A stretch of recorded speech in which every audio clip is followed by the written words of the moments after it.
Bakary Domingo Mané, c'est un doyen et c'est un ami. Nous siégeons ensemble au sein de la commission de la carte nationale de presse, que j'ai l'honneur de diriger, et lui, il assure la vice-présidence. Donc, nous nous connaissons et nous nous retrouvons régulièrement ici au niveau de la maison de la presse pour faire des sessions pour les journalistes qui sont diplômés, mais également pour faire des sessions de validation des acquis de l'expérience pour les personnes qui ne sont pas diplômées en journalisme et qui viennent pour solliciter la carte nationale de presse. Donc je vous remercie pour votre présence. On me demande de revisiter le cadre légal de la presse au Sénégal avec les dispositions visant à protéger la liberté de la presse tout en régulant son fonctionnement. On me demande également d'analyser ces lois pour voir leur efficacité et leurs limites, mais également de parler du rôle des organes qui jouent un rôle crucial dans la supervision et la régulation des contenus médiatiques. Et enfin, on me demande d'évoquer les perspectives d'amélioration du cadre légal. Donc globalement, il y a 3 textes qui, à mon avis, sont fondamentaux car ils donnent à la presse ses prérogatives, mais également encadrent son mode de fonctionnement. Il s'agit de la Constitution d'abord, qui est la charte fondamentale. Ensuite, il y a la loi numéro 2017-27 du 13 juillet 2017 portant code de la presse. Et enfin, il y a la loi numéro 2006-04 du 4 janvier 2006 portant création du Conseil national de régulation de l'audiovisuel. À mon avis, ce sont ces 3 textes fondamentaux qui encadrent véritablement la profession de journaliste. Quand on prend la Constitution déjà, à l'article 8 de la Constitution, il est dit que la République du Sénégal garantit à tous les citoyens les libertés individuelles fondamentales, les droits économiques et sociaux, ainsi que les droits collectifs. Et ces libertés et droits sont notamment les libertés civiles et politiques, liberté d'opinion, liberté d'expression, liberté de la presse, liberté d'association, liberté de réunion. Donc la presse tire ses prérogatives de cet article-là, l'article 8 de la Constitution. Mais cet article-là dit que ces libertés s'exercent dans les conditions prévues par la loi. Donc la Constitution nous donne un certain nombre de libertés, mais nous renvoie à des lois et règlements qui vont aller en profondeur pour encadrer le fonctionnement véritablement de ce droit que nous avons. Et c'est véritablement le code de la presse qui vient pour régir le fonctionnement de la presse, encadrer son fonctionnement et donner un certain nombre de prérogatives. Lorsque vous lisez le code de la presse, je disais qu'il y avait un code de la presse qui existait depuis Mathusalem, et ce code de la presse-là, c'est un code, disons, qui a favorisé tous les problèmes que nous sommes en train de vivre dans la presse, parce que ce code n'était pas véritablement très contraignant. Les frontières de la presse étaient très poreuses à un moment donné, du fait de cet ancien texte-là, et c'est ce qui fait que n'importe qui pouvait se réveiller et dire qu'il était journaliste.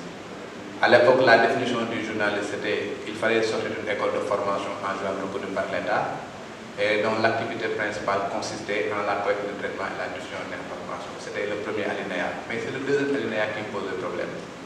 Le deuxième alinéa disait qu'il suffisait tout simplement d'entrer dans une rédaction régulière, d'être formé là-bas et de disposer d'une carte nationale, d'une carte de presse, d'une carte maison de la presse.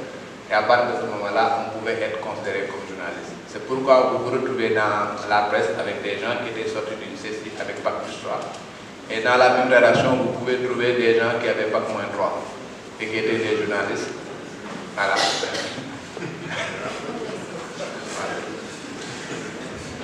Donc ce qui fait que voilà, quelqu'un pouvait être animateur et du jour au lendemain devenir journaliste. Quelqu'un pouvait être mannequin et du jour au lendemain devenir journaliste. Voilà, quelqu'un pouvait cartoucher dans une faculté et du jour au lendemain devenir journaliste. C'est ce qui s'est passé. En 2017, il y a une loi qui a été votée. C'est pourquoi on dit le nouveau code de la presse. Ce n'est plus nouveau, mais disons que c'est un remplacement du code qui était là. C'est pourquoi même si le code date de 2017, on dit toujours le nouveau code de la presse. Et c'est ce code-là qui essaie en tout cas de réguler un tout petit peu le fonctionnement de la presse. Quand vous lisez ce code-là, la première partie, c'est les devoirs et les droits des journalistes. Je pense que ça renvoie à ce que le professeur disait tout à l'heure. C'est une partie qui regroupe fondamentalement la charte des journalistes. Ce sont les droits et les devoirs des journalistes. Et ça, c'est une partie éminemment éthique et déontologique. Voilà, éminemment éthique et déontologique. Après cette partie-là, vous avez la partie sur les ressources humaines de la presse. L'accès à la profession de journaliste. Comment accéder à la profession de journaliste? Il y a le code de la presse qui règle ça, notamment en son article 4, qui définit maintenant qui est journaliste. Au sens de cet article-là, l'article 4 du nouveau code de la presse est journaliste. Celui qui est sorti d'une école de formation reconnue par l'État et dont l'activité principale rétribuée, c'est important, l'activité principale rétribuée consiste en la collecte, le traitement et la diffusion d'informations. Ça, c'est le premier critère. Le deuxième critère, si vous n'êtes pas sorti d'école de formation, vous devez avoir la licence dans n'importe quelle branche. Licence en mathématiques, licence en philosophie, licence en lettres modernes, licence en économie, licence en management, ça importe pas. L'essentiel que ça soit un diplôme de licence, donc Bac plus 3. Et vous devez intégrer une rédaction, acquérir une expérience de 2 ans avant de pouvoir disposer de la qualité de journaliste. Et cette qualité de journaliste-là doit être sanctionnée par une validation de l'expérience. Et la troisième catégorie, c'est que vous n'êtes pas sorti d'école de formation, vous n'avez pas la licence, vous voulez être journaliste, le code dit que vous devez intégrer une rédaction, faire dans la collecte, le traitement et la diffusion d'informations pendant 10 ans avant de pouvoir devenir un journaliste. Donc, et pour organiser tout cela, le code a mis en place une commission de la carte nationale de presse.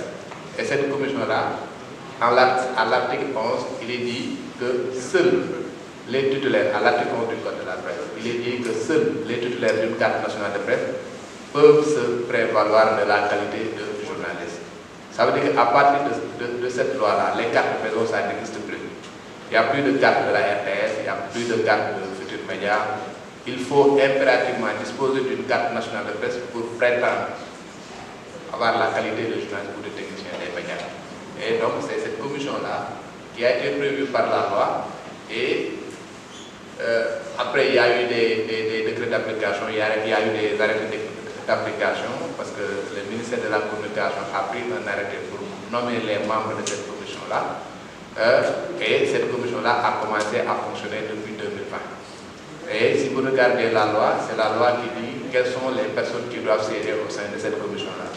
Et vous avez 8 membres, un représentant du ministère de la Justice, qui se trouve être un magistrat, le Samba Yoro Diop, un représentant du CORED, c'est l'organe d'autorégulation, qui se trouve être Bakary Domingo Mané, un représentant du patronat de la presse, le CEDEPS, qui se trouve être Thierno Talla, un représentant du SYNPICS, disons, le syndicat de la presse, qui se trouve être son secrétaire général Bamba Kassé, un représentant du CNRA, l'organe de régulation, qui se trouve être Matar Sall, le directeur de cabinet du directeur, le directeur de cabinet voilà, de Babacar Diagne à l'époque, un représentant de la presse en ligne, que je suis, j'ai été désigné par appel, l'association de la presse en ligne pour siéger au sein de cette commission-là, et un représentant du ministère du Travail qui se trouve être un inspecteur du travail. Voilà les 8 membres qui composent la commission de la carte nationale de presse. Et la loi dit que la commission doit être dirigée par un professionnel des médias qui a capitalisé au moins 10 ans d'expérience dans la collecte, le traitement et la diffusion d'informations. Et le président est choisi parmi les membres de la commission. C'est comme ça que j'ai été élu président de la commission et Bakary Domingo Mané a été élu vice-président. Donc c'est cette commission-là qui se charge un tout petit peu de régler un certain nombre de problèmes. Toute personne qui n'a pas une carte nationale n'est pas censée exercer la fonction de journaliste et de technicien des médias. Et pour pouvoir disposer de cette carte nationale de presse, il faut remplir les critères que je viens d'énumérer tout à l'heure. Il y a des pièces à fournir pour véritablement disposer d'une carte nationale de presse. Donc pour vous dire que le Code de la presse a essayé un tout petit peu d'encadrer l'accès à la profession de journaliste. Le Code de la presse également a défini un certain nombre de critères rigoureux pour exercer les fonctions de directeur de publication et de rédacteur en chef. Quand vous lisez le Code de la presse, pour être un directeur de publication dans n'importe quel média, que ce soit un média audiovisuel, un média de presse écrite ou bien de médias en ligne, il faut avoir capitalisé 10 ans d'expérience.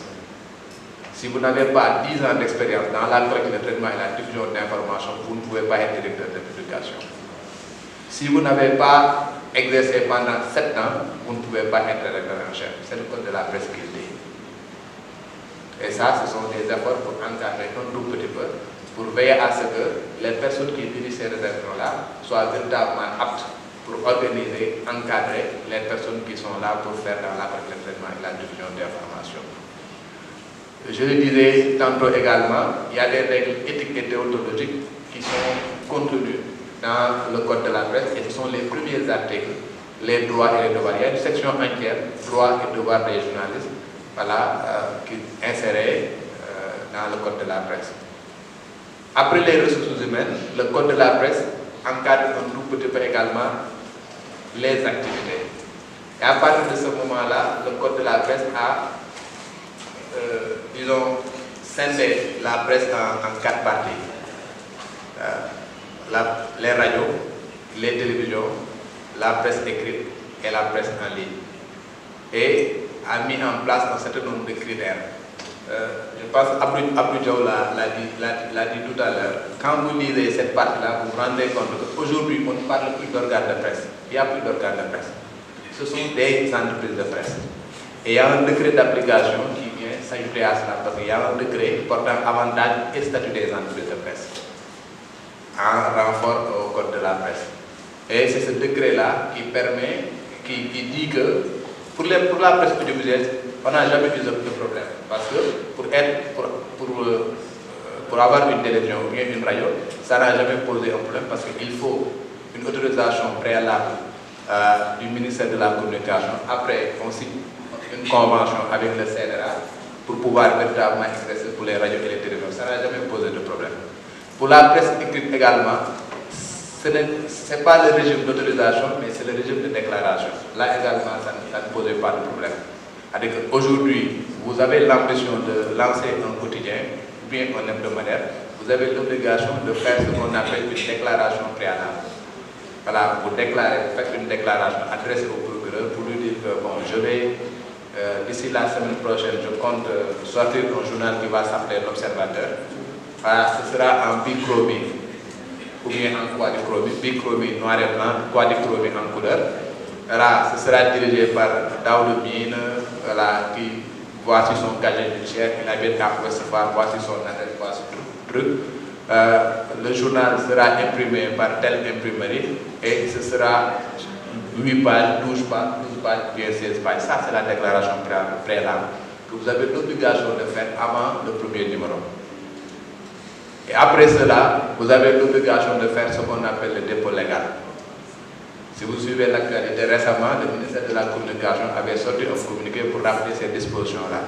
Parce que c'est une obligation légale. Le dépôt légal, c'est tous les jours. Tous les jours, quand vous sortez de votre journal, avant de le distribuer, vous avez l'obligation de faire un dépôt légal. Voilà.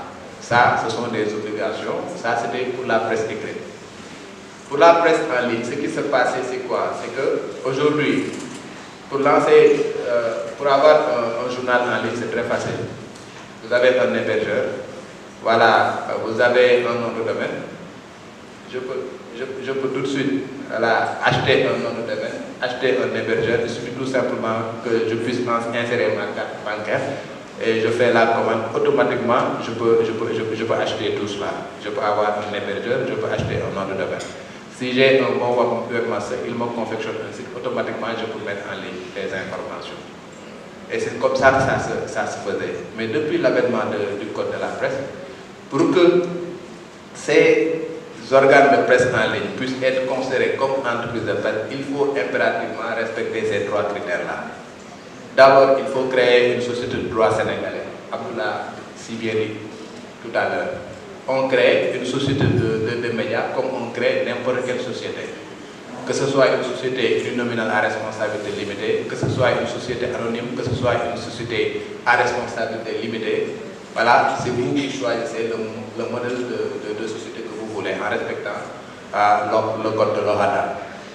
Si vous créez cette société-là de droit sénégalais à travers l'APEX ou bien vous allez voir un notaire, vous créez cette société-là et ce sera cette société-là qui sera éditrice du média en ligne que vous comptez mettre en place.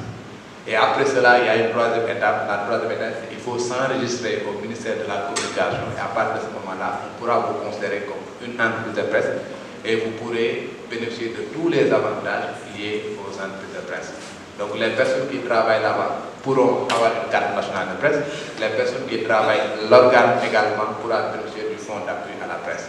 Ça, ce sont ces critères-là qui sont définis en ce qui concerne les médias et c'est le code de la presse qui organise tout cela. Si vous regardez le code de la presse également, il y a l'autorégulation. Nous avons le CORED qui est là, mais le CORED n'avait pas véritablement des prérogatives tirées d'une loi. Et le code de la presse, à partir de 2017, en son article 53 et 54, a donné un certain nombre de prérogatives au CORED. Et aujourd'hui, même nous, au niveau de la Commission de la carte nationale, il y a une pièce maîtresse pour obtenir sa carte nationale de presse, c'est le cursus du CORED.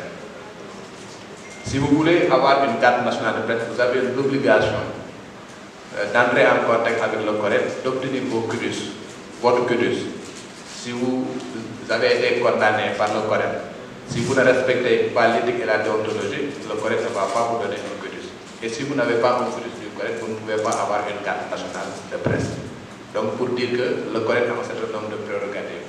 Donc le CORED peut agir en amont pour la carte nationale de presse, mais peut agir également en aval. Parce que même si vous obtenez votre carte nationale de presse, si le tribunal des pairs du CORED vous condamne et nous demande de retirer votre carte provisoirement ou bien définitivement, nous, commission, nous avons l'obligation de le faire. Juste pour vous dire qu'il ne suffit pas d'avoir votre carte nationale de presse pour dire que de toute façon...